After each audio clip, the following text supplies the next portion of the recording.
Welcome in, everybody, as another episode of Scarves and Spikes. It is I, Tyler Pilgrim, here alongside Tommy Moose and Sydney Hunt.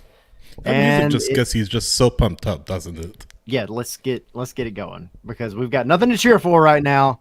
That's why I'm not even wearing an Atlanta United jersey. I'm wearing an Arsenal jersey. Arsenal. Yeah, so why not? Premier League starts next weekend. You got Leagues Cup going on. We got the Women's World Cup going on. Rest in peace, U.S. Women's National Team. Rest in peace. I mean, they didn't die. They're out. I mean, their Women's World Cup dreams. Their Women's World Cup dreams died. They didn't die themselves. Rest in peace. But it feels like that. You out of the World Cup, then it feels like you're dead, right? Yeah.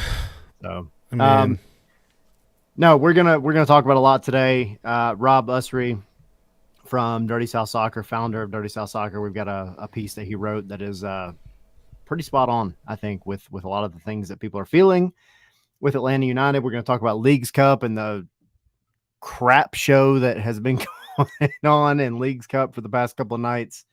But before we do anything, we have to give you guys a special thanks from all of us because we have busted that 500 follower subscriber mark on YouTube. Yes, it we helps have. a ton. We are super appreciative, and I say that from like for real, the bottom of my heart. Like I'm so excited that we've made it to this point this quickly, and it's just we move right. We keep moving up, and we appreciate it. I know Tommy guys definitely dive in for sure, but just an awesome milestone, and we appreciate it. No, definitely. Yeah, absolutely. Yeah. And no, this. Yeah, as you guys know, this started as, just this show we did after every Atlanta United match on Twitter or X Spaces, whatever it's called now. We received a lot of feedback. It's been great talking to Atlanta United fans, literally from all over the country, all over the world even. So that branched off into the podcast, what we're doing right now, the live stream that we do every Wednesday night. The podcast, which you can download from the Atlanta Soccer Podcast Network or search Scarves and Spikes on Apple Podcasts, Spotify, what have you. And yeah, never would have imagined that we get to 500 followers or 500 subscribers on YouTube. So yes, thank you so much. You guys are why we do it. And like Tommy said, halfway to 1,000. So please continue to support our coverage, support our content, share us with your friends, retweet, repost, whatever, repost, I think it's called. Spread the word and let people know about us because again, you're why we do this show. And on behalf of Tyler and Tommy, thank you so much. Don't forget our Patreon. We've been having some fun with that as well. The watch-alongs have been a great time, and the next time we have a match, we're going to do a watch-along with Seattle in a couple of weeks at 10:30 at night on a Sunday. Gross. Maybe I'll Who thinks up these things? Good grief. On a Sunday night. Like people have to work in the morning. But our plan to watch along, and yeah, that should be fun. Yep. And what are we drinking? Are you guys drinking? Are we drinking Starbucks that night, or what's the plan? No coffee. Well, I guess if you want to stay up. Oh no, I'm want to stay up, sure. Right. Yeah. But this is the perfect time for we had a conversation about this with one of our guests. I think it was Keith Costigan. Is it Dancing Goats? The coffee company? Yes, I think so. Based out of Seattle, but their only other location that they're in is Atlanta. So I may have to go get some Dancing Goats coffee, and that'll be the drink of choice. Maybe mixed with rum or something. I don't know that. Make sure it's decaf though. No, so you don't want to be up like 4 a.m. No, it doesn't do me like that. Look, the only time caffeinated coffee hits me right is in the morning. If it's any time past like noon, I'm like, dude, I'm just drinking it to enjoy it at this point. I worked at a coffee shop like throughout like the end of high school and beginning of college, so I can't drink coffee anymore. So I really drink like I can't do it. Are you just sick of it now? You just can't look at it the same way? I drink the same drink. I created it and I put it on the menu, and the owner didn't care. But at that time, I had an obsession with the facts of life. So I Okay. just Yeah. made a drink. I had a thing for Tootie, and then this drink was just called the Tootie Tornado. So I was a Tootie girl. It was the best drink I ever made, and I sold So it, and people bought it. when you come down here, you're making this, right? I sure. Hey, let's go. I'm sure Tommy, I can find a way to put a little clue in it now too. Yeah. if I go into the coffee shop that you used to work at in Ohio, I'm assuming, and ask for your specific drink, will they give it to me? Will they even know who you are? I guess first off. Oh no, the FBI shut it down. That's a whole other story. But That is a Patreon episode, ladies and gentlemen. Patreon.com/scarves and spikes, everyone. To get- and it was a Catholic coffee shop, which is even crazier. I can't imagine. My mind is going a million miles a minute right now trying to figure out what in the world happened. I like it. It was a though. Ponzi. It was a Ponzi scheme, but we'll get into it at another point. Okay. Yeah. That's good to know. I like it. Wow. This look, you can't get this stuff anywhere else, guys. I'm just letting y'all know. That's I've all lived right. a life, man. I've lived a Welcome life. to Wednesday night, Scarves and Spikes. I like it. All right. So we the next sticker that we put out, Tommy is a Tootie girl. Oh, jeez. All right, we're kicked off. We gotta get Lisa Welchel in here, right, Tommy? Oh yeah. Oh. Or whoever else is on the show. I forget. That's the only one I know. Hey, this is kind of the slogan for Atlanta United. You take the good, you take the bad. There you have the facts of Atlanta United. Guess so. Yeah, I mean you're not far off at all. So, all right, we kicked And this we one off. Yeah. move. Yeah, we move for sure. Not even 10 minutes in. No. Yeah. We're Thank you to already all off 20 of you track. that are watching right now. Live. Appreciate you sticking by us as we dive into this. 500 subscribers plus. Gonna go down below 500 after a while at this rate. Anyway, let's move on. So, all right, diving into it, we're going to talk about Leagues Cup a lot for sure because that's kind of the thing going on right now, and it sucks because Atlanta's not in it. I will say this, my personal 2 cents on the Leagues Cup. I enjoy it. I enjoy what they're trying to do. I think it's never going to be what it should be until you have the Mexico teams playing in Mexico as well. I understand that adds a lot of logistics and travel, but you got to make it fair, right? Champions League. I mean, you're playing a home and away match. That is what it is. We're going to talk about that. We're going to talk about how the teams are doing. We're going to talk about Nashville's match last night that turned into an absolute cluster freak. Yeah, we're going to talk about all of it. But first, quick shout out to Rob Usry. Personally, I got to say thank you to Rob, just because he was the one that got me into Dirty South Soccer, got me able to, write and have a platform to write about Atlanta United on, and that inevitably led to where we're at right now, which I think is great. But so yeah, quick shout out to Rob, but also Rob wrote an article, and we'll put it in the chat so you guys have a direct link to it. But he said, why the five stripes finally needed to stop. And that's the name of the article. If you don't understand the point behind that name, it comes off of the hashtag that they've had for a while, or I don't even know. It's really not even a hashtag. It's just been their kind of motto. A mantra. Yeah, their mantra for a long time now. And five stripes don't stop. That's what they put on all their social media posts when they sign a new player.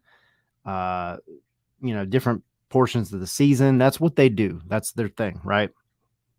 Well, Rob put out a point that the five stripes needed to pump the brakes a little bit, because we've talked about it a ton on this show, but you're looking at instant success, right? Back in 2017, 2018, part of 2019, really that was a carryover. But since then, the roster decisions have been very flashy as opposed to adamant and doing things that you want to do to build a roster that's going to last. And it's going to have Yep. you success beyond just one firecracker of a moment. And that was the Mm-hmm. point of Rob's article, talking about, Miggy was good, obviously. Pity Martinez had his moments, had things that happened. He still won 2 trophies here, but he never came good the way that I think Atlanta United fans expected him to. Barco, another one. He grew into it over time, but never really was the amount of money. It wasn't what I think he was advertised to be, right? So after the Olympics, he just went on this tear. Yeah. Was unable to sustain it all the rest of his time in Atlanta. So, and then this is a byproduct of this conversation. You look at Pity Martinez, Ezekiel Barco, LGP, some of these other players, and you're looking at River Plate bringing all those players back within the next 6 months, in their own little bubble to play back in South America after they've came here, went to other teams, went back to South America. It's just the whole article laid it out, I think, probably in the best way, the most eloquent way you could, to talk about what has happened between 2018, 2019 and now, and what's happened in the sense of roster moves and other things, and why Garth Lagerwey is cooking. We're going to use that word, cooking the way that he needs to cook to get this team back to winning ways, not just splashy signing ways. It works when it works. It hasn't worked recently, and this is where we're at now. So, yeah. And Tom Bogert, Rob pulled a tweet from Tom Bogert talking about the most expensive signings in MLS history. Number 1, number 2, number 3. Thiago Almada, 16 million. PT, 15.5. Barco, 15. And then number 8, Luis Araújo, 10 million, up to 12 million. So 48 most expensive signings in league history have belonged to Atlanta United. And you look at this list, guys. I mean, we talked about PT, we talked about Barco, players that can never really live up to the expectations. Araújo, same thing, never was able to live up to the expectations placed on him and was shipped out. And then you look at other players on this list: Brenner, who came good in Cincinnati; Pozuelo, who came good in Toronto and just unfortunately fell off; Cucho, who is still having fantastic success with Columbus at this time. So, yeah. The point is, and we've talked about this, the point is Atlanta United has splashed so much cash toward these players, and it's not really worked out. We don't want to bring Miggy into the conversation, because how much was Miggy? Like, how much was Joseph to bring over? So, yeah, the point is, Atlanta have been throwing money at the problem and not really thinking about, okay, is this really going to solve the problem, or are these really just flash and dash signings that will get our names out there? And yeah, like I said, Rob did an excellent job laying it out, and I agree. It's a fantastic article and definitely a must read if you haven't read it. Yeah, and you look at the year where they get Araújo right after Pineda comes in, and they're trying to make the run to the playoffs. He was absolutely right. It was desperation, because this team has been at the top, and then, during COVID, you go to the bottom because of Joseph Martinez getting hurt. Everybody's down, the vibes are down, attendance is okay. Like, it's not great, or it's not bad, but it's pretty good still. But they wanted to get in. That was their thing. They wanted to get in. And even add on that, you brought in a big time coach with Heinze. You had to fire him in the middle of the season. Chaos is going everywhere. Now you're just trying to make the playoffs. They were desperate, and Bocanegra and Darren Eales, when they're desperate, they make some of their worst choices. Jurgen Damm, yes, got to bring him up. Terrible contract.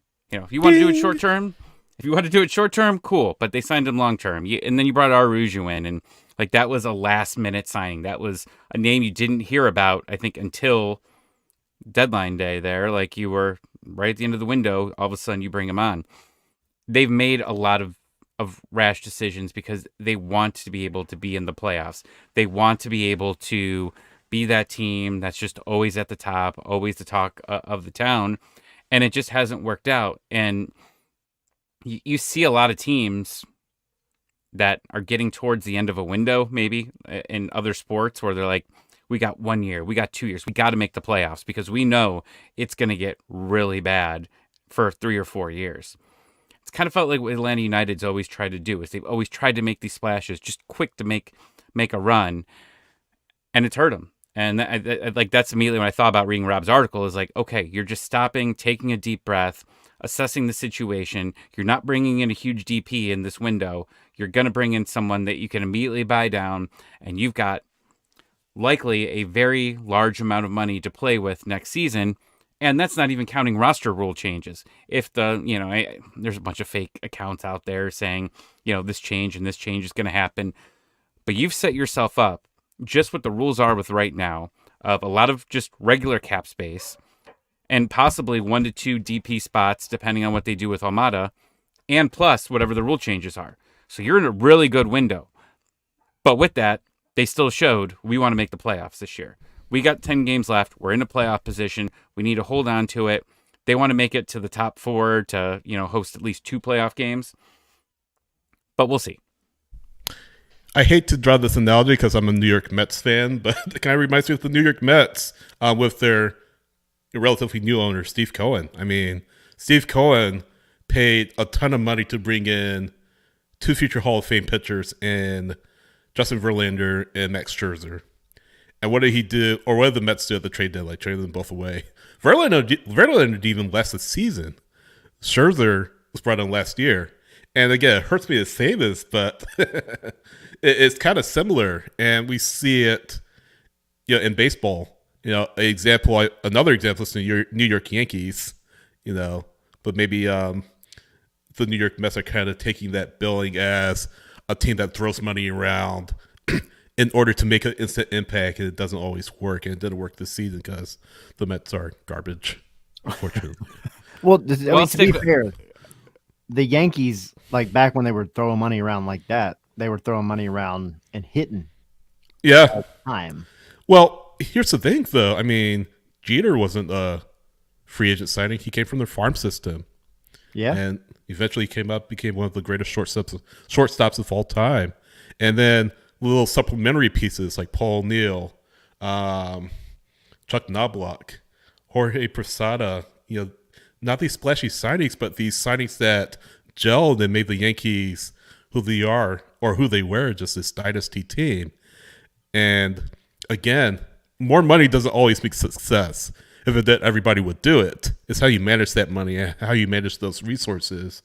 And the overarching point is, whether it's Carlos Bocanegra's fault or Darren Eales' fault, is Atlanta United weren't wise with the money they spent, and it's hurt them. And now the hope is with Garth Lagerwey here, the hope is that the team can become more fiscally responsible and get to where it used to be as a contender in MLS. Yeah, and I'll just stick with one more baseball thing because that's what you got there. It got me thinking. Like, if you follow baseball, the Angels have Ohtani, who's a once-in-a-lifetime player. They went all in and tried to bring all these players in to try to make one playoff run with this guy, and they lost like 6 games in a row after that. And that feels what Atlanta United's been doing for a long time. Like, you have Joseph Martinez, right? One of the best players here. We've got to make the playoffs every single time here. Let's make that run. And we're bargaining the future. And how they did it instead was they did these emergency signings, right? They brought in different players for long-term contracts, hoping they were the spot to get you far into the playoffs. And it hasn't worked. And you hear the frustrations online about some of the things that we've done this year, but it's everything that Garth Lagerwey has prepped you for since the minute he's gone in here. He's cleaning up contracts. Yes, he's going to bring players in. He brought in 4, right? I think it was 4 this window. Like, they're fiscally responsible as far as we know, and he's looking towards the future, right? These aren't emergency signings, right? He's not panicking. And that's what's refreshing here, is that you're not stuck long term with some of these players. And even if you are, their contracts aren't crazy that are going to fiscally bind you for 3 or 4 years. You're gonna be okay. So even if one of these guys don't hit, and one of them they brought in and just said it's end of the season loan. This don't work out, get out of here.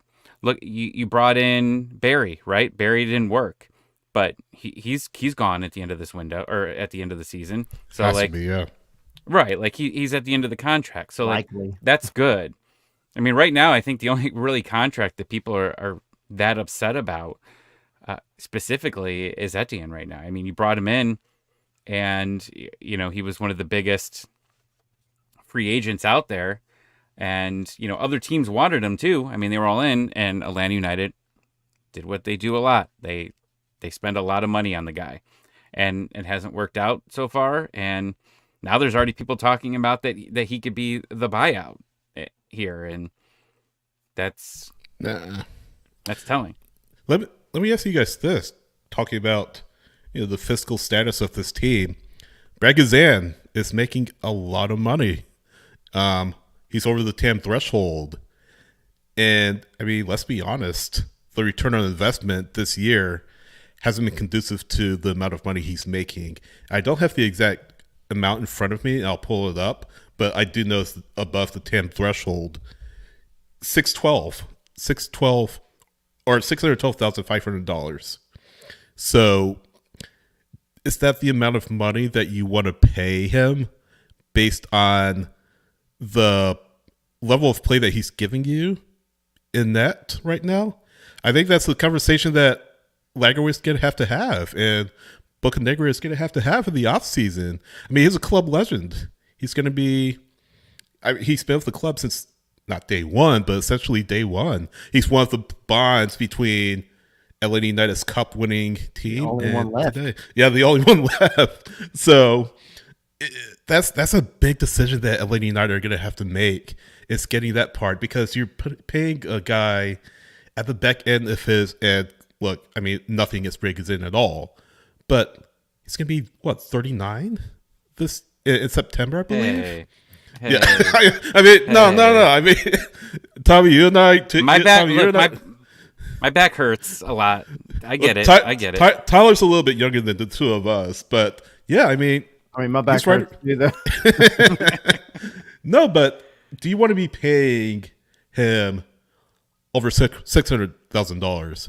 Do you want a guy in that's producing the way he is on a TAM contract? I think I'll just throw this out there. I don't know that I would be paying many people on this roster over $600,000 right now. I think we're at a different juncture in Atlanta United history. It was different in 17, 18, 19, even 20 to a degree. Nobody knew what was going to happen, right? So, but you have to, as the guy building the roster or guys building the roster, if you're going to pay somebody that much money, they have to come good. And like Joseph getting his extension and getting paid what he was getting paid, of course you would do that. Like that makes sense when he got that. Brad Guzan, same thing. But real quick, I'll give like the highest paid keepers in MLS. So Berkey is a DP in St. Louis, 1.6 million. Andre Blake, almost 900 million. I mean, one of the best keepers. 900 million? 900,000. You guys know him, man. 900,000. Mahomes. He's making more money than Mahomes. Yeah, he's not that good. Gallese in Orlando, 937,000. Stephen Fry, 650. I mean, you look at Sean Johnson, 683. So you take Johnson, 683, because they had 612. Fry, 650. I mean, you would argue that only Stephen Fry at this point deserves that much money. Sean Johnson, I mean, it's not his fault. Toronto FC sucks right now. Let's be honest. But yeah, I mean, that's a big decision. But he was brought in to get paid that much money though, because he has shown he's worth it. Yeah, no, I get it. He's just stuck on a team that sucks really badly right now. Yeah.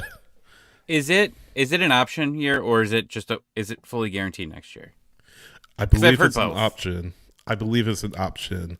That being Okay, option said, I no. mean, we could be wrong. Yeah, if it's I an mean, option, he has to go. if it's an option, if even if they wanted to keep him, like right now, I know Carlos Bocanegra is still there, but you have Garth Lagerwey, who has no real connection to Brad Guzan, right? And maybe you have a new technical director at that point, maybe.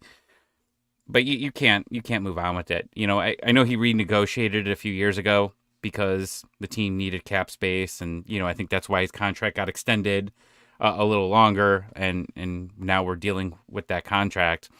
But no, they need to move younger, and more important, they need to move cheaper on that position. And you've been training these, you've got a good depth of young players coming up, right? It'll be interesting to see, and you brought in a couple guys, Diop. I've liked what I've seen from him so far, but I think you might not see all three of these keepers on the roster to start the year next season. And it's just a part of moving Sure. on here. Now, I still think that he maybe at this point, depending on how he's feeling at the end of the year, maybe he just becomes part of the coaching staff. If he wants to, because I mean, he's very good at commentating. He's very good at tweeting, but he's a motivator, right? Like we know that he yells a lot, but like he's like you saw in his tweets, and like you saw when he did the commentary, that he's a very smart guy, and I think that his knowledge can go help players of the future down the line for this team. So if that's a role that he's interested in, and it doesn't seem like he's ready to just go home and be a dad 24/7, like he wants to be part of the league, and still, like that's how you do it. Like Atlanta United, I'm sure would offer him that contract in a minute. Yeah, he's going to be involved. And although throw this out there just for food for thought, Clement Diop has an option for 2024. So Clement just Diop putting is it out there. also 29 years starting old. in the twos match tonight. I saw that. Yeah, This is thanks to interesting. Zilf. Zilf told me Yeah. on the X. Well, The X. yeah, Oh my God, we'll get into that conversation. Whatever it's called now. Gray, from Gray Gowder from Dirty South Soccer, asking a really good question. What does a rebuilt goalkeeper group look like for y'all if Justin Garces is the only one left standing in 2024? We got to add in the caveat, like you just said, Clement Diop has an option. I think with what Clement Diop brings, I'm not mad if you exercise that option. I think he's got the experience. Yeah. The man, and I know we've talked about it before, and I don't feel like he gets enough credit, but Diop is the guy at the training ground every day that we're there, every day, who volunteers to line up to take penalties and free kicks and whatever else the strikers and the wingers and the forwards and midfielders, everybody else, what they want to do. He's the one that says, all right, I got you. I'm going to go be the goalkeeper. And I think that's why his shot stopping is just so phenomenal at least compared to the other goalkeepers that are on the roster right now. And that's nothing against Westberg. That's nothing against Brad. Brad's had 2 injuries. People forget he got injured this year and still came back. He just hasn't looked what he was 2 years ago, which we expected. Right. Age, and then of course the Achilles. But then you also have the MCL tear that he just came back from. I mean, like weirdly early, right?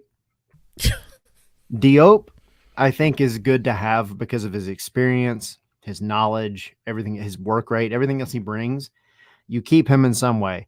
Justin Garces, I don't want to put him on the first team bench as a backup goalkeeper and not see time, but I wouldn't be mad, especially next year. You're going to have another Leagues Cup, obviously Open Cup. Like that's where he should be playing significant minutes.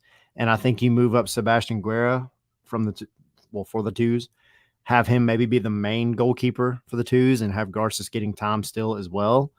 But you've got a lot. You got Nash Skoglund, like Gray was pointing out in the chat, who is again, a lot of people. That's when we talk about the stuff on the show because a lot of people don't focus on that stuff.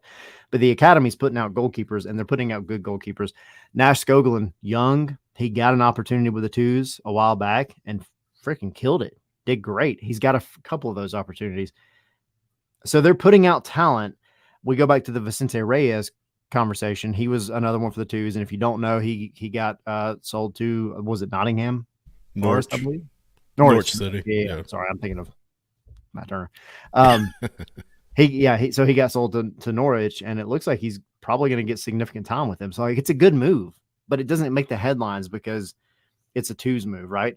But you've got a twos goalkeeper, national team goalkeeper, by the way, going to play for a championship team. Like, this is a big deal. Like, they're putting out talent. So it's not that you're just dead in the water at goalkeeper. It's just you're not going to have another Brad Guzan who was everything you needed when you needed him. But you got to move on. You've got to move forward. And you know, I wouldn't be mad at keeping Diop for a little bit unless you can sign somebody phenomenal between now and then having Garces in the background. Just one more thing to add too. You know, Diop, if he does come back and does end up being the starter, he's going to command a pay raise because he's on a minimum salary at this point. Yeah. So he's not going to command nearly as much as what Brad is making right now. So you're able to free up that much more money. But again, it's a lot in Rob's piece that we can talk about, dig through, and he hits on a lot of things that Atlanta United fans have been talking about for years, and he's not wrong. And this winter transfer window is going to be really something for Atlanta United. So, yeah, I would say excited. No, absolutely. Yeah, I mean, you're gonna be seeing a lot of rumors. Like, again, I don't think that they jump if they have 2 or 3 DP spots. Maybe they don't jump on all of them immediately. Again, because Garth likes to sign in the summer. But no, I mean, you've got room to play with, and I think it's going to be a real fun winter to see where this team starts going towards the future. And you're already seeing it. Like, you're seeing them, go to France. You're seeing them go to different countries. Like, it's like the Animaniacs video where they name all the countries. It's like they're learning. Oh, there's something besides South America. There's players that are good. Another hemisphere. Yeah. Right. Oh, damn. Right. Yakko taught me a lot. So let's move on over. Let's cross the ocean and find out what this whole new world of players are. It's refreshing. YAKKO, not GIAKO, right? Correct. Yeah. Not that Yakko. Yeah. Cool. When's the third kit coming out? Just random thought. When is this third kit coming out? We've got 10 games left. I'm getting angry. It's coming. I'll give it 11 days, 12 days at the most. Okay. 12 days, huh? 12 That's days. still ridiculous. That's too long. You got 10 games left. I'm sure it's the last team. It's the last team to introduce it, right? No, I saw another team was introducing theirs on the 17th. I forget who it was, but Atlanta won't be the last. You said they're announcing it on the 17th? Yes. Okay, well, it's the 9th, and the 12 more days is the 21st. Whatever. I do like the Red Bulls. The Red Bulls, the hip hop. Yeah. Yeah, those are one fresh. that they did. I thought that was nice. Yep. Those are fresh. I think that's what a lot of people might have wanted. The day it gets announced, though, you got to come on here wearing your either true or not true third kit that you got from China. I wore it out the other day, and someone stopped. Like, "Oh, that's nice," and I'm like, "It's fake." I'm like, I don't even think this is a real thing. And he's like, "Oh, is this a new one that they're getting?" And I go, "I have no clue. I found it from China." He's like, "Oh, cool. I hope they wear it." We'll see. Cool. Do we want to talk about Leagues Cup, or you got something else? Yeah. Real quick. I'm going to hit just on something that D-Dot said in the chat. What happened to Josh Cohen? I thought Atlanta had some connection to him. I don't know that there was ever any even kind of true rumor or official connection to Josh Cohen. If you don't know who Josh Cohen is, he is the goalkeeper for Maccabi Haifa in Israel, Champions League team from Israel. So, he's an Israeli citizen, but he's from the U.S., which is beneficial in a lot of ways, right? Pretty solid goalkeeper, pretty solid guy. A lot of people last year, especially during 2022, whenever we were going through the saga of Rocco Rios-Novo and the other 5 goalkeepers that Atlanta had in 2022, everybody was throwing out the name Josh Cohen. I mean, it wouldn't be a bad shout, but also he's playing for a Champions League team. So I don't know that there was anything official. There was nothing official. Let me rephrase that. But I don't know there was ever really any legs to that rumor. Yeah. It'd be cool, but I just don't see it happening. He's also out of contract right now. So, Yeah. I mean, I'm sure MLS teams will be looking to I mean, it's a sign possibility, right? Yeah. Yeah. So, He's I don't also know. 30, so he's prime Yeah. age, for Yeah. a team to scoop him up. He's not done with his career by any means. It wouldn't be the biggest stretch for a team like Atlanta to come and try to snag him up, but he's not. Atlanta's not going to be the only team looking for Josh Cohen. Let me put it that way. There's going to be plenty of teams looking for that demographic of player for sure. At worst, he'll be high TAM from a contract standpoint. Yeah. So I don't know what his number was with Maccabi Haifa, but yeah, I assume it'll be high TAM. Yeah. So yeah, interesting. But yeah, read Rob's piece. It's great. And yeah. Cool. All right. So, and I just wrote really quick byproduct on Josh Cohen. I just think it's a cool story. Played for USL, right? Played for Phoenix, played for Sacramento. And then suddenly he gets sent over to Israel and he's playing Champions League soccer. He played against Messi, actually, over there. When they played PSG. It's a nice story to tell your kids. One day I play against Lionel Messi. So sick of Messi. Jeez. Speaking of Messi. Here we go. Well, if you're sick of Messi, turn off the Leagues Cup, Tommy. No, it's good. Like, I understand the importance of what it is and what he's doing for the league. I understand, but it's just every time you open Twitter up, it's people hating on him, it's people loving him. It's like, all right. And then there's like people that have like never watched a day of soccer in their life. I was on a work call from this guy from Miami, and I asked him, I go, how's, Messi, like, how is that in the area? And he goes, yeah, I just watched it I watched MLS for the first time over the weekend. He's like, I've never watched a game in my life. And I sat down and I watched it, and I go, well, that was a perfect game to watch it because it was absolutely crazy. But yeah, I mean, it's good.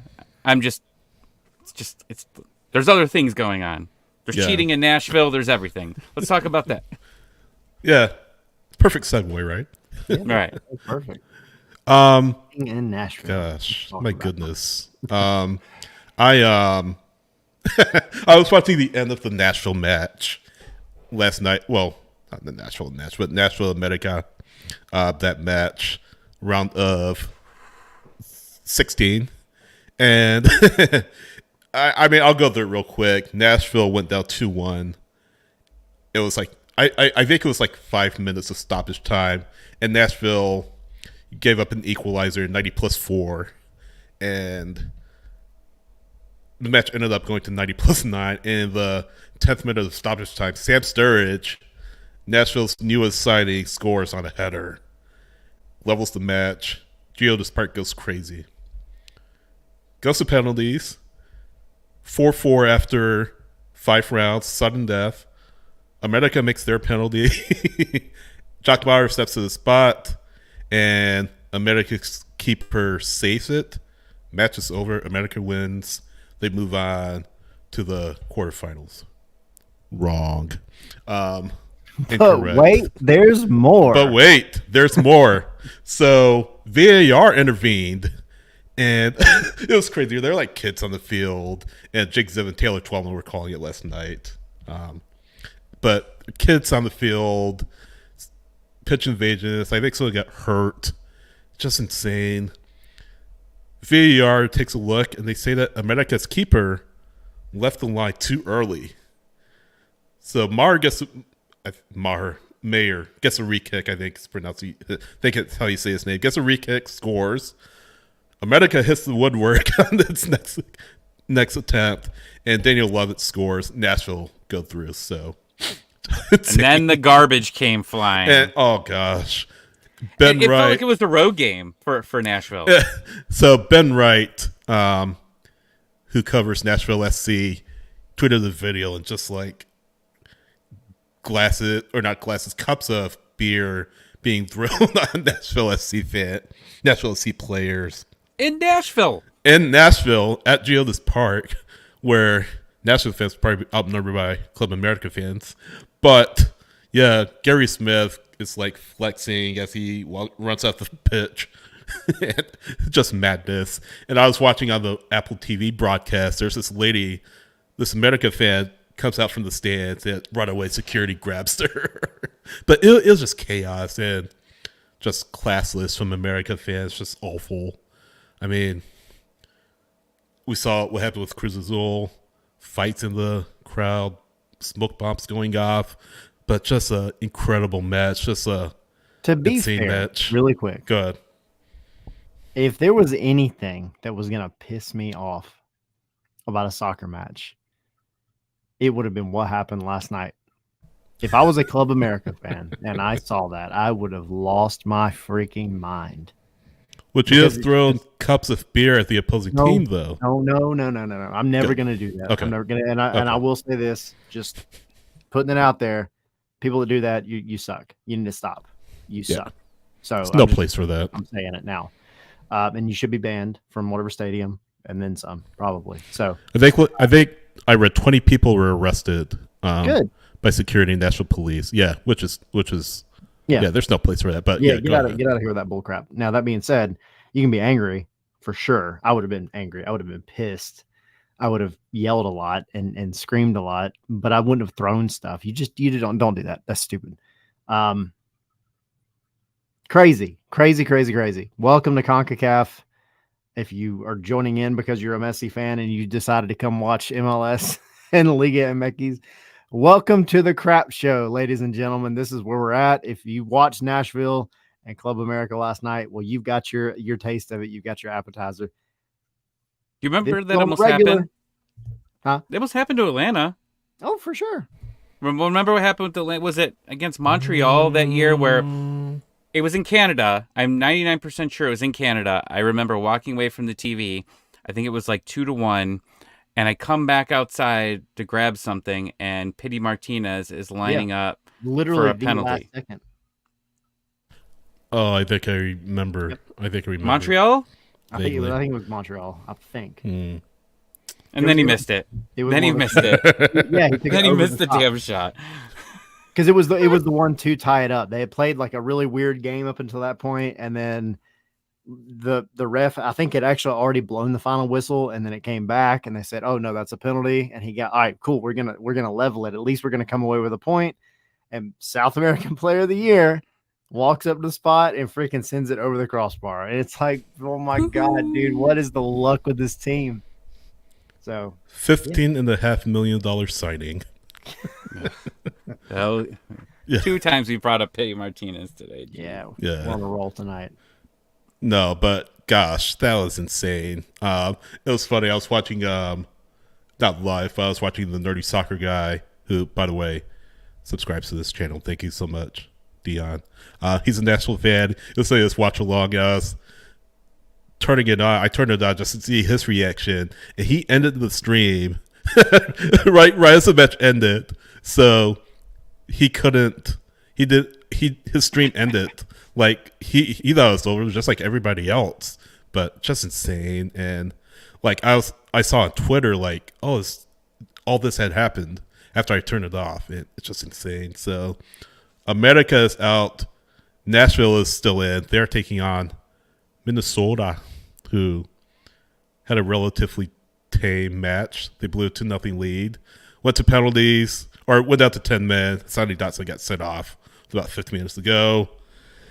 They win the penalties for the second straight time, and they'll head to Nashville in the quarterfinal. Did you hear what happened with that? Yes. Are you talking about The tickets? Minnesota fans had their payments taken out too early? Yeah. Like, Because were they- wasn't Minnesota supposed to host Club America? Correct. So like they must have had the finger like on the button ready to go, and as soon as they you know they call the game for the penalty, they hit the button, everybody's bank accounts just get hit seconds later, and then they have to tweet out the next day that they're don't worry, refunds are coming back or whatever. It's so ridiculous. That there's a guy like in charge of it, and Minnesota's Twitter guy is just amazing. Like he's been hilarious at a lot of things, but he just wrote, guys, I don't know. I send out the tweets. Very honest. It was great. No, but no, but they tweeted out like due to unusual circumstances or something like that. I'm looking right now, but due to unusual circumstances surrounding Nashville's win, season ticket members were charged. So yeah, I don't know if anyone was doing it manually. It may have just been something triggered automatically that saw Nashville had lost, so Minnesota's going to be playing at home against America, but it wasn't to be. So you know what? The odor was sitting there. He's got a button that he just presses while he's laying in bed, and he just hits it. Everybody's credit card gets charged. That's what I want to believe. That's what happened. So ridiculous. Yeah. Messy. I mean, the whole Miami game was crazy too, right? Yeah, rather sus, but that's the story we're sticking with. Yes. That yellow guy is totally Nashville, by the way. I'm just throwing that out there. Yeah, the Miami match was pretty crazy too. I'm talking about, pretty wild. Own goal given up, like just a fantastic own goal, right into the net. He wanted to score off a Messi shot. Yeah, exactly. Everybody does. Score at this from point. Messi shot. Yeah, but yeah, ends up 4-4. Robert Taylor, man, or I'm sorry, Robert Taylor had an own goal. Marco Farfan had an own goal too, to make it 4-4, and 4-3, and then Messi with an incredible free kick. Messi doing. Do you know something crazy? So I know that Messi hasn't played an MLS game, and I've been sharing it in our Discord, but like Messi is now one of the favorites for the Golden Boot in MLS. It's insane. Just think about that for a minute. Messi is one of the favorites to get the Golden Boot, and he hasn't played one MLS game, correct? No, you're right. Yep. I was just thinking that too. Not one game. What if he wins? That would be hilarious because it was something crazy. I of it. forget the odds. It's like plus 750 now, which it's still like that's just crazy that it jumped from whatever it was to that. It's like, and they're a favorite now. They're like a top 5 team to win MLS Cup. Are you putting money on Messi winning Golden Boot, by the way? No, not with those odds. But like right now, I mean, I've told the story in our Discord. I put $10 the day before Messi signed, and they're offering me $70 right now to cash out. Still, not one MLS game played. It's crazy. Like just every game that he's dominating and scoring a goal, Vegas is getting more scared, going, this guy's gonna win it. I don't know, and it's a huge argument whether because they could when they get back to MLS play. They might already be in Champions League. I think they're a win away from getting into Champions League. Two. Yep. Then you've got the Open Cup, right? They're still in Open Cup. 2 wins away from that. And then you go back into the season and you just start. That's when it'll be interesting to see if they win these 2 trophies. What do they do for the rest of the season? I think they still try to go for it because Messi has specifically said he's told his buddies, "I want to make the playoffs." But I'm hoping. I'm hoping if he wins the treble, the first season here, after coming in halfway through the season, my gosh, my gosh, we're never gonna hear the end of it ever. I will say this: Dallas, they did the job to a degree. Got to give them credit. What job are you talking about? Because in wrestling, a job is like you're losing. Well, I mean, look, jobbers are the guys that lose every time. You bottled it could at be the both end for sure, but Messi can't play defense. Yeah, exactly. I still love the video too. I don't know if y'all have seen it. A lot of the people in the chats and stuff, like where he's, but you got to understand too. This is soccer. They get ready for that free kick at the end, and there's that video showing Messi like picking up the ball and putting it down and screwing with it and picking it back up and putting it down while the ref is over there trying to get the wall situated. and Messi moves it like 5 times closer to the center of the pitch, and he just like puts it down. He looks up like, and then he puts it back down and messes with it. He moved it like probably a solid 5 feet closer to the center of the pitch, and then freaking nailed it, which is not easy.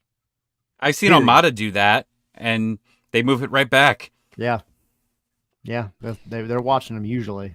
Who did it better? No, just kidding. No, don't answer I that. think who did it really good. No, that's a good. I'll throw this out there for you. Brooks Lennon in Orlando this year. That guy moved the ball. It was one of the last kicks of the game, or I'm sorry, of the first half. He moved the ball like a solid 7 or 8 yards closer to the goal when the ref wasn't watching, just from fiddling around with it. I was like, good for you, Brooks. I like it. Yeah. Oh man, yeah. I mean, whatever works.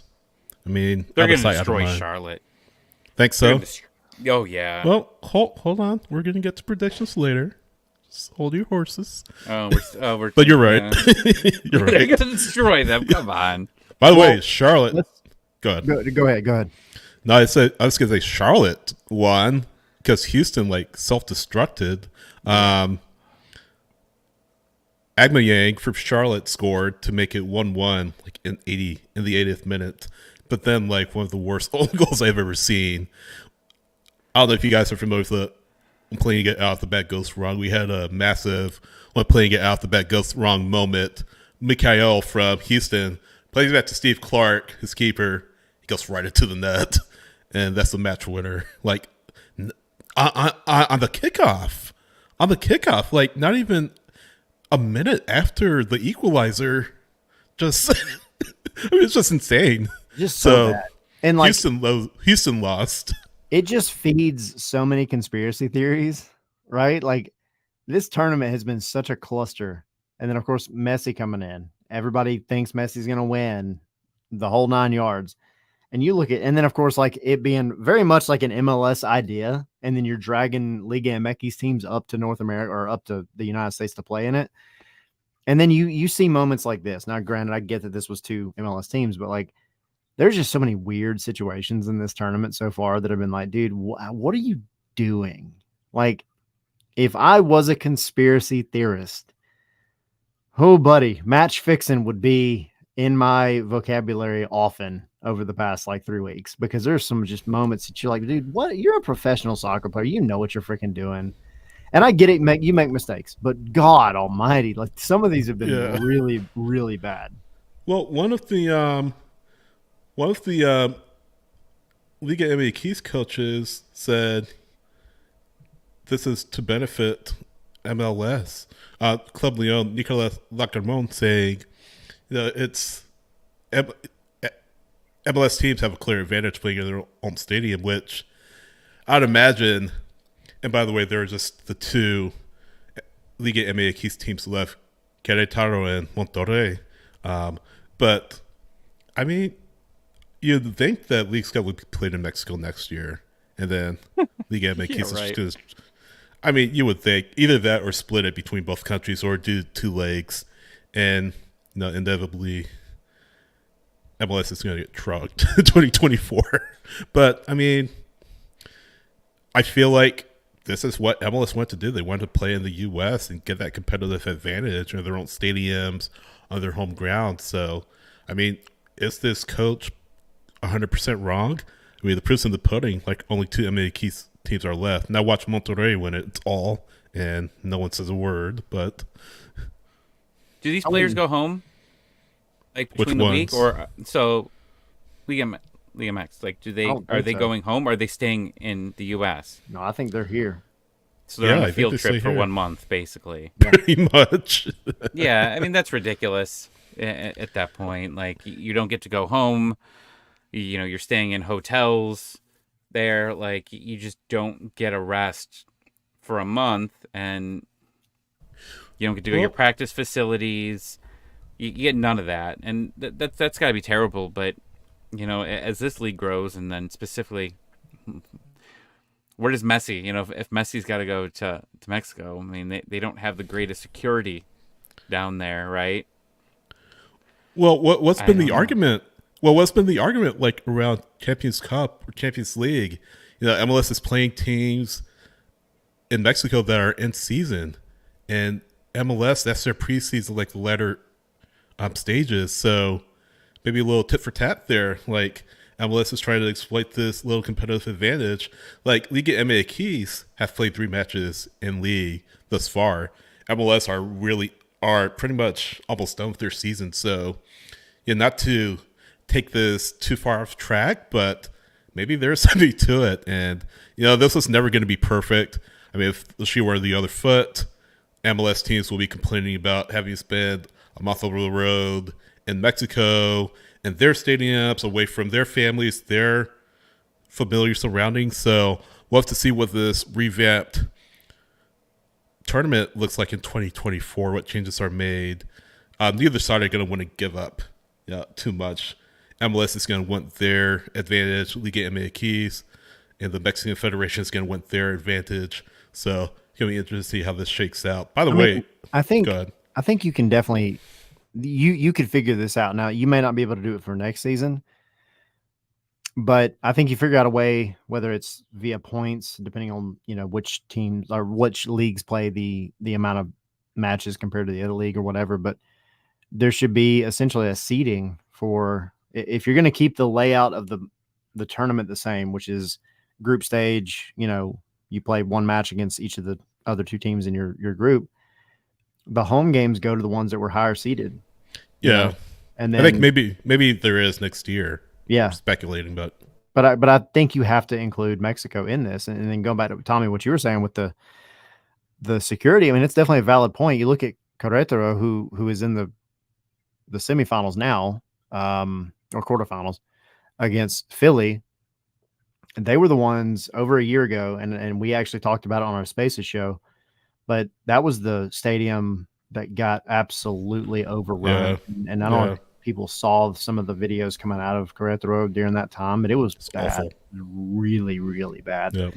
And they were the ownership, they had to move on. Like the ownership had to essentially sell the club because the Liga MX heads told them that they had to. It was just really bad. And then they also had to play behind closed doors for I think it's still going on, if I'm not mistaken, or they had to move, one or the other. Anyway, terrible situation. So yeah, I mean, you go down there and you're Messi playing in the middle of Mexico, for sure. You're going to have to figure out a way to make that happen. But also for the good of this tournament, which is something that MLS is really trying to push, you've got to make it happen, but also make it fair to the teams that you're playing against. Good point, Sydney, what you're talking about with the Champions League, for sure, because it is definitely advantage when you're in season, you're playing against teams after, already being playing in your league and everything. Like, that's one thing. But then when you go and you look at the Champions League, where MLS is just getting started, they don't even have all the roster set really at that point. It is definitely like you give and take a little bit. This League's Cup is right now, as it stands, is definitely geared more towards MLS as opposed to Liga MX. There's always going to be that argument. Just random thought about Liga MX teams in Mexico. So, there's the chant that they do. And I remember they were playing music during the game. Do all the team, or has this, because I haven't watched a ton of this tournament, are all these teams, is this chant happening in all games pretty much? They didn't play the music in Houston, and you could hear the chant very audibly on the broadcast. So it's 2023, man. Just yeah. I can't believe that this is still a thing, and it's just so ridiculous. All right, sorry. I had to ask. I have no one else to ask, so I figured I just asked you guys. No, I mean, I feel like they should do a better job of stamping it out than playing music to, quote unquote, deter people from playing. But that's just me. So, yeah. Yeah, Philly. I'm sorry. So Nashville, Minnesota, and Nashville, Miami versus Charlotte and Fort Lauderdale. Philly play Querétaro in Philly. Philly have now beaten Red Bulls. That match went to penalties, by the way. Philly's now beaten Red Bulls 11 times in a row, and Jim Carton had some thoughts on that. Essentially called Red Bulls the little brother, and said, Red Bulls talk a big talk, but No, we beat you 11 straight times at Subaru Park. So He should stop Jim talking. Curtin just shooting from the hip as always. He just What do you needs say? to shut his mouth though. Because if You know there's what? You one need a success villain. this year, it was Atlanta beating them after those comments. You Stop need a talking. villain, though. I appreciate what he does, whether it's a gimmick or it's just who he is as a person. I think it is. That's who he is Another as a wrestling person. term gimmick, by the way. Yeah, yeah. I watch way too much wrestling, man. But A yeah, heel. he's a full on heel. He's the Paul Heyman, if you know if you didn't get that reference. But I mean, you need characters in this league for sure, and he's one of them, 100%. Like Heinze was going to be a character too if he stayed Yeah. around. But unfortunately, too many workers' compensation claims were going down, and he gets booted. But you need these personalities to make the news, right? Like you need, and I don't know, like it's always been a problem with the NHL is they don't promote the players enough to like get people to like their superstars and characters. Like Messi came in obviously with just being one of the best players in the world. He doesn't really need that, but like a Joseph Martinez, especially early on Joseph Martinez, like that's what made me just get into Atlanta United so much was just 'cause he was just such an interesting character. I'm not usually into the super cocky players and stuff like that, but he just said some funny stuff, and like Atlanta really focused on that, and it was like this is good for the league. You need more players like that, whether they're just great guys and they're great for the league. They're great throwing tons of money into charities, or you just get the bad guys that everybody hates, the Draymond Greens, right? The guys that you just every time you see him on the TV, I want to punch this guy in his damn face. That's like you need those type of players, and that's what moves a league forward is when you're able to create some of these type of guys. And I hope that the league continues to do that. Now, this league's a little bit more interesting than every other because a lot of these players don't speak English, and it's an American league, so that makes it a little bit harder. But they're working on it. I mean, that makes it even better to me, though. You get somebody like, I mean, I know Jillian Sakovitz is not doing it anymore, but you get somebody up there on the sideline that's like giving the translations or whatever for a guy like Joseph or whoever, like a Zlatan when he was here. And I get that he spoke English, but like translating what they just said into English, and then you have to watch that like kind of awkward, man, I got to say this. I got to repeat what they just said. And those are the best moments ever. But Jim Curtin, he's just funny because, like, yeah, you want the crap talking, right? You want it. It's fun. It makes headlines. It makes videos. It makes shorts and reels and all that good stuff. I just think it's funny because, I mean, you had to take DC to penalties, and then you had to take Red Bulls to penalties. You've scored one goal in the past two. I don't know what they did in the group, but it's not like you're just dominating right now. You've squeaked by the past two matches you've played. And now you're playing Querétaro, who's gonna they if anybody has an advantage for a Liga MX team, it's freaking them because they're not even playing at home right now. So they're just like, whatever, we're on a freaking long road trip anyway. Let's go. But I'm curious to see how it plays out. You know who'd be a good character for Who? MLS? Who? Neymar. Yeah. That's been brought up numerous times. Neymar to MLS. I don't know. We shall see. Would he go to Orlando? Like, I've already seen that stupid thing. Like, oh, now, just random question, because we haven't really talked about Atlanta United because there's been nothing to talk about. I know the turf would stop a lot of superstars from playing here. I think it would. But if he said, I will play for Atlanta if you put grass on the field, does Atlanta completely switch from turf to grass? Because you got to obviously change it for the Falcons too. Would you spend that money to overhaul it to get Neymar here? Just a fun conversation. I had to bring it back to Atlanta United somehow. We've been talking too much about all the other teams. Well, we're almost done. I mean, I know, but yeah, I mean, but it's just random. I think you're gonna have to do it in 2026 anyway, right? Like you've already said you're doing it. You're gonna do it, and it's gonna be a longer term solution then than it was like a couple weeks ago for the Premier League stuff. If you get the right player, and by right player, absolutely like a Neymar, Mbappe, I know Messi's not coming here now, but like, whatever. No, you don't go change it for the rest of the league.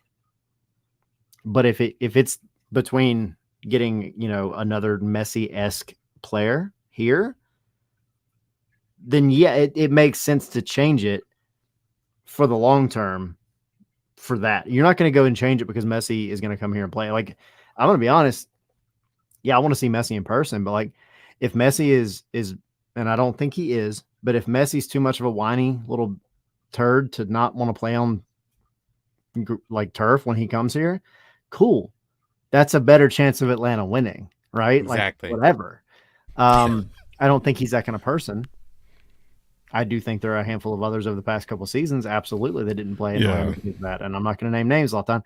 But that's how you want to be. Rooney went on vacation, guys. Yeah, he just went on vacation. Well, there was talks that his wife was divorcing him, so maybe he was going to get divorced. But either way, he didn't play. Whatever. Go to your job. But no, yeah. If you got a chance to sign in somebody seriously, like a legitimately like game changer player, I'm not talking about South American Player of the Year or up and coming star from whatever country in South America. I'm talking about like a guy that has done it all and been there and done that and done it again and again and again. Okay. Put the freaking grass down, Arthur Blank. You got Home Depot. You got grass. Bring it over. Just saying. Put some dirt and some seeds, Mercedes-Benz, water it, and call it a day. Call it a day. But yeah, I mean, that's probably a much, much deeper discussion for another day. I think it will eventually, just me, but maybe we'll see the rest of the league follow suit. I mean, the discussion will be had. The discussion will be had around the league, and we'll see if that comes to fruition. But yeah, definitely for the World Cup, it'll happen. And then I would imagine there'll be a chance that it's a more permanent solution. But yeah, much larger discussion to be had about grass and all of that and player safety. But yeah, Jim Curtin shot from the hip about New York Red Bulls, and he did what he does. Speaking of doing what they do, LAFC 7-1 over Juarez in the round of 32 and the 4-0 round of 16 over RSL. Looked pretty good. Bwanga, of course, in the middle of it all. And he's a player I would love to see in a Lenny in that uniform. But yeah, they look really good. But yeah, so Philly, Querétaro, and Philly. That one of those goals, we just got to talk about it. Which one? I think it was the second goal that he scored, where it was again another one of those playing out of the back type situations, and you turn and you play it kind of back to your goalkeeper, and you just flub it so bad. Yeah, that was awful. And then Denny jumps on it and does what he does. But it's just like, God, dude, the amount of like discipline that's just going wrong for some of these teams playing out of the back has been surprising. Not as bad as the one in Houston. No. Although, but yeah, but still still. bad. Yeah, it was like a St. Still Louis bad. thing where it was like, oh, let's give it right back to them. Our own box. Crazy. All right. Quarterfinals, though. And we mentioned it earlier. The two finalists in the third place team automatically clinch a bid to Champions Cup. So, yeah, let's take a look. Philly, Querétaro, and Philly at Subaru Park. How do you guys feel? I'll let you guys go first before I give my prediction. For me, I'm going with Querétaro in that one. I think they've got something to prove. I think they really want to make the right headlines after last year. If you kind of follow them a little bit, like that's kind of been their story since all that happened. That was in March of last year. I remember it was the same weekend, same day, same night as the Colorado match last year where Atlanta went out to Colorado and Ozzie Alonso had that heart issue. It was early last season for Atlanta. But that's when all that happened with Querétaro, and it was just really bad. It was really, really bad. And I think since then they want to get on the right side of the PR thing, and they're going to be fighting for it. And they've also shown a lot of like fight and heart in the matches they played. They haven't like really had any great blowouts. I mean, they beat Pumas 1-0, which is great. I mean, that's an accomplishment. You take New England to penalties, you win 4-3. Now you're up against Philly, who has just not been looking great lately. Like if LAFC has bounced back from their Champions League stuff and everything else, Philly has not. And I just feel like Querétaro could pull one out and make it interesting. Thomas. I just want chaos. I want it just to be all MLS teams at this point. I was rooting against MLS, but I just want to see more complaining. Philadelphia wins and penalties. Penalties is like the way to go. Like last night, I'm so grateful I bought that new Apple TV. I swear I don't work for Apple, but like I pulled it up and I had all three on at the same time. Like I turned on my phone to kind of just see what was going on. All three were in penalties. I was like, oh, I'm turning all these on right now. And it was great. I say Philly. I say Philly wins it in regular time. Philly don't lose at home very often. And I think that, we rag on Jim Curtin because he talks a lot. But he's a player's coach, and his players love playing for him. You can tell. I mean, he'll do anything for his team, and I think players appreciate that and rally around that. So, yeah, I'm going to say Philly and, regular time. No penalties needed to advance. Miami and Charlotte, that went in Fort Lauderdale at Drive Pink Stadium. What do you guys think? Miami 4-0. Yeah. Moving on. I think Miami too. I don't know what else to say on that one. Just Charlotte's gotten, I don't want to say lucky. I don't know of another word that's in between lucky and good. That's on the luckier side of lucky. Extremely fortunate. Exceptionally fortunate. I mean, they've done well for what they're trying to do. They've not looked terrible. And I'm not talking crap about them because they did beat Cruz Azul when Atlanta couldn't, and they've worked their way through Houston. Like, they've done the job that needed to be done, but they just haven't looked super convincing doing it. So you're not going to beat Messi doing that for sure. Yeah, I think we're all in agreement. Yeah, Miami's going to win that one. Nashville, Minnesota, I feel like it's going to be the much closer one. I feel like that one could go either way. I feel like out of all the four matches in the quarterfinals, that might be the one that goes into penalties. I mean, they have different styles. Nashville are going to have a chip on their shoulder because they talk about fortunate and lucky. My gosh. Yeah. And Minnesota have won in penalties 2 straight times in the knockout stages. I mean, does that continue in Nashville, a place where Nashville used to be invincible, but now they aren't as invincible as they once were? Oh, gosh. I say Nashville in penalties. Nashville in penalties in that one. I got Minnesota 2-1 in regular time. I have Minnesota. Need some cheese for sure. Nashville's such a boring team to watch. I am sorry. I cannot stand watching a Nashville game. Like, I don't know why you're apologizing for that. No, I don't know. Like, it's how they play. Yeah. Right, but like, so you talk about rivalries real quick. Like, who's the team that you hate the most? Like, what is it? And it feels like it's evolved. Like, it's usually Orlando, and then there's been some Red Bull hate, throughout the time, and even New York FC for a little bit. But Nashville, I think, is just the team where I can't stand them. I can't stand their fans on Twitter. Some of them are just crazy obnoxious, and I can't stand the whole guitar thing. And yeah, screw it. Nashville loses 13-0. Can't stand their parking situation at their stadium. You don't get cell phone coverage there. No. I mean, I already hated their hockey team. Their hockey team's eliminated my Ducks like 3 times in the playoffs. So, and they basically had what like the soccer chants are for hockey, and it's like all country songs. They turned like all their chants into country songs. No, Nashville, no, they're out. Okay. Yeah. How do you really feel, Tommy? I was so mad when they got another chance to get into that game. So upset. And when like they were all throwing, garbage at the Nashville players in Nashville, it was just like, I wanted to just like post a gif of just a guy eating popcorn, just going, carry on.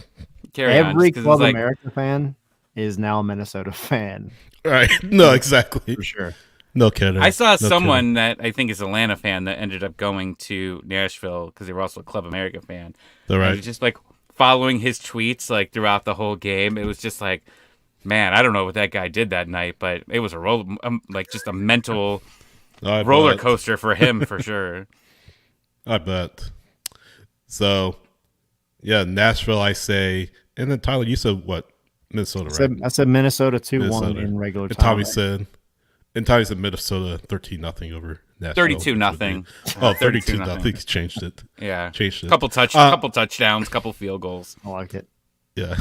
This will be They know like what game they're playing. the what? I said they know what game they're playing. Yeah. So finally, this will be the match I think of the quarterfinals. LAFC Monterrey at the Rose Bowl, not at I almost called it Bank of America, not at BMO Stadium, the Rose Bowl. So that Why would is be that? really. I'll have to check. Is it because? Well, I thought I read somewhere that like as the tournament moved on, you had to have a certain amount of seats available or something like that. Is that? I wonder if believe that's so. it. I believe so. But Good. yeah, that's going to be at the Rose Bowl. That's going to be a tough ticket to get. I don't think it will be a sellout because it's a. I don't know. Yeah, Don't well, it's a Friday underestimate night. the It's a Monterrey Friday fans. night. I mean, I'm sure there'll be a lot of Mexican soccer fans there, but I mean that's going to be a massive match. You know, LAFC have put teams to the sword in the knockout stages thus far: 7-1 Juarez, 4-0 RSL. I don't think this match will be quite as decisive, but I think Monterrey finds a way and becomes the only Liga MX team in the field. So I think Monterrey wins in regular time. So I think I'll get to my prediction in a second. Monterrey, I think you talk about going to the Rose Bowl, and I think if there's really any team that could play against LAFC and max out the Rose Bowl, Monterrey's one, Club America's one, maybe Atlas. But I think Monterrey. Cholos, maybe Cholos. Yeah. Not too far. Yeah. So like that's the thing. Like Monterrey's got they have a group of followers.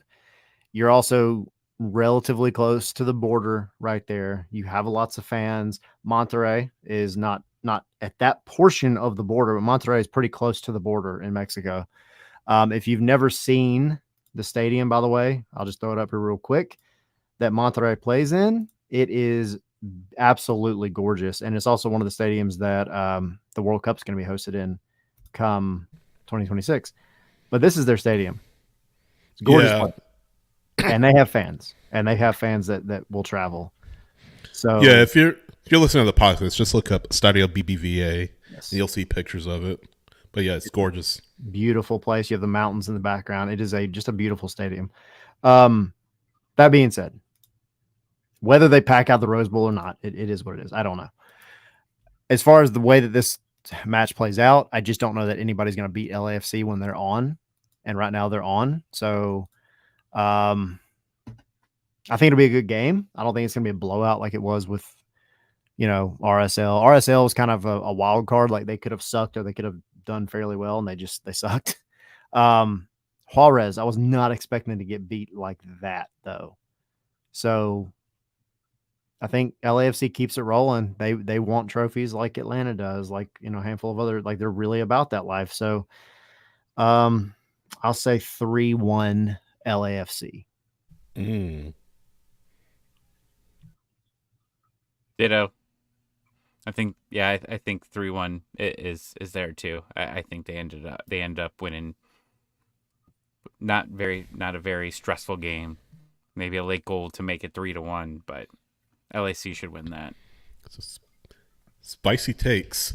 I mean, it's at the Rose Bowl. I mean, it's hosted by LAC are their host, so we can't discount that. But I mean, still, it's Monterrey, one of the bigger clubs in Liga MX. So I wanted to I see them really looking with a win. Yeah, well, what was your number? Oh, I didn't give one. 2-0. LA? Monterrey. Oh. Monterrey. Look at that. Okay. See, it's different when we're not talking about Atlanta United. I'm like, oh, I know. that's Yeah. not a pessimistic take at all. Yeah. Um, Edgar saying, and Edgar again, if you weren't here last week, Edgar's another journalist that covers LA Galaxy actually. So make sure you're following his stuff online as well. But saying Monterrey would not sell out the Rose Bowl, which I think definitely there's an argument to be had. I think I'm just curious, and Edgar, by all means, let us know. But between the fact that it's LA in there, how many are going to come for LA? How many are going to come from Monterey? And how many just soccer fans in general in that area are going to come just because it's something to do, something different, you know? That's where I would be curious to see kind of like how the stands get packed. It's different that it's not El Trafico. It's not LA Galaxy and LAFC again, which was that was fun. That was a spectacle. It was a great atmosphere. I think I wasn't there, but watched it. That was fun.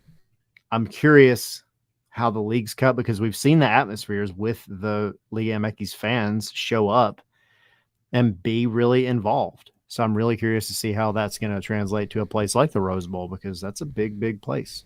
It is. It is. And maybe it's not a sellout, but I feel like still it'll be quite good turnout. Quite a good turnout. Yeah. It's going to be Miami versus LAFC. You think so in the final? Yeah. Or the quarterfinal? I don't have that'd be the final. That'd be the final, right? Oh, would be the final? LAFC? I think so. Pretty sure. The way if it plays out that way, it would be LA and Miami. Yeah, I think that's... they're opposite sides, yeah. We got Miami beating Charlotte, which is, I think everybody was in agreement. Y'all both said Philly over Querétaro, so then it would be Miami versus one of them, right?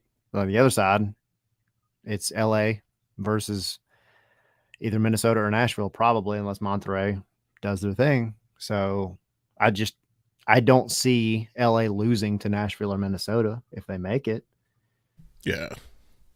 Too strong I don't see anybody really losing to Messi. But then you also have the third place match, by the way. We haven't really talked about that either. But that is another way. And that's really cool because it's, normally you don't really care about the third place match ever. Like it's cool, but you don't care about it. But this one, that might even be more of a banger than the actual final because there's stakes involved. Yeah. You make it to the final, you're in the Champions League. It doesn't matter. But that third place match, only the winner makes it. So that's where I think it's going to be really interesting. Yeah. I'm curious to see how that plays out. I mean, it could go completely different than what we just said because this tournament has been interesting. But yeah. That is our Leagues Cup discussion. And again, not a lot of Atlanta United discussion because they're not playing. But I'll throw this out there. They are playing, I think, a closed-door match against St. Louis. So that match will not be televised or anything like that. But at least Atlanta United are playing. So that's our fix, I guess, until August 20th. August 20th when they play Seattle at 10:30 p.m. Eastern Standard Time. On a day before work. Yes. Yay. In other really quick news, Atlanta United 2 playing Crown Legacy right now, or Charlotte. Charlotte's second team, I think, right? Yes. Tied 1-1. Noah Cobb just scored a header off Noah Cobb. On the set piece, I'm assuming. Yep, off a corner. So, and they're also back playing at Fifth Third Bank Stadium. They finally got the grass figured out. No longer at the training ground. Yeah, they're not back at the training ground anymore. So, 1-1 there against one of probably the best team in MLS Next Pro right now. So, get a chance, go head on over to MLS, Apple TV, and check them out as well because I think they're about in the 40th minute, 35th minute or so right now. Guys, we have an Atlanta United match to talk about next week. We'll be back next Wednesday, 7 p.m., leading into the Seattle match. So, finally, Atlanta United first team soccer will be back on the schedule. With lots of new faces. And I'll throw this out there, too. Probably, we're working on it. I don't know how it's going to play out yet, but we should have a pretty cool guest for you guys next week as well. So hint, hint. I didn't hear about this. You did. I mean, I figured we would have a guest, but Yeah, no, you've heard. I mean, I've mentioned it. I just don't know. Okay. I know who yeah. it is. I know who it is now. But do we have a possibly. translator Oh, that's What? messed up. Why you say for that? Jürgen Damm? Jürgen Damm is not the guest, by the way. For those of you watching, listening, That is the sorry to second time disappoint. you brought him up in this. Are you going for the hat trick? No. No. Just settling for the brace. Yep. That's underperforming. I know. Give you a player rating of 7.5 as a result. That's fine. Yeah. It's Fought fine. mob over here. Yeah, no, so for sure. We got some fun stuff coming up next week. We've actually got a lot of stuff coming out here in the next week and a half or so. Like we were saying before, the Seattle match, we have the watch along for Patreon. So join us and drink your Seattle coffee or whatever it is you decide to do. Throw some Kahlua in it or get Tommy's drink that he's going to make for everybody. The Tootie Tornado. That's right. Because you're a tootie girl, right, Tommy? Ugh. Yeah. I cannot wait for this sticker. Stickers. You know, my Yes, car when is was those so happening? just real quick. So it just hit me. I forgot about this. So my first car I bought off my grandfather was a Topaz, and actually how the whole Tootie thing started is like when you'd go up hills, it was old, so like it would toot up. So I'd call it the toot. Like when you're going up a hill, it was like rough. So I called it the Tootie Topaz.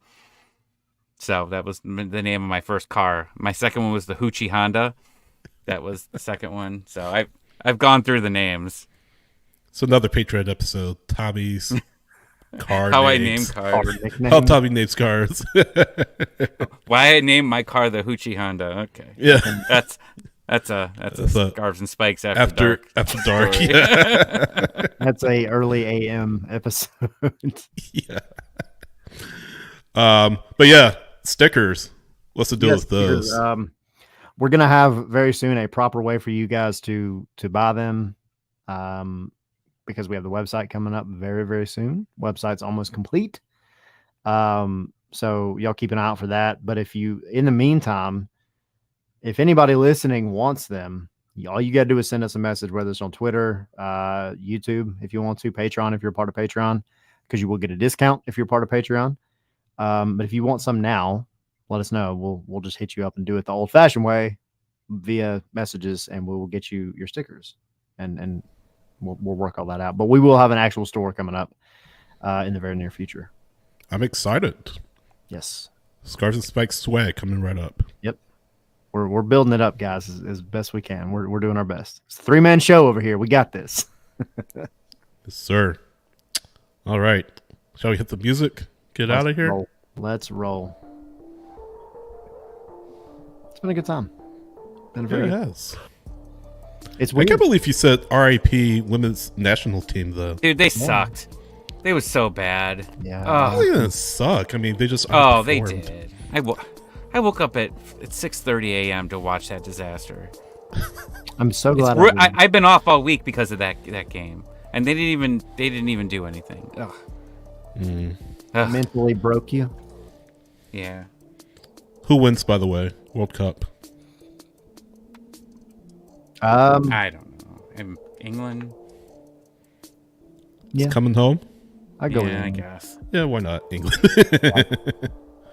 All right. as good a shot as any. Yeah. Bye. See y'all. Jürgen Damm. The hat trick.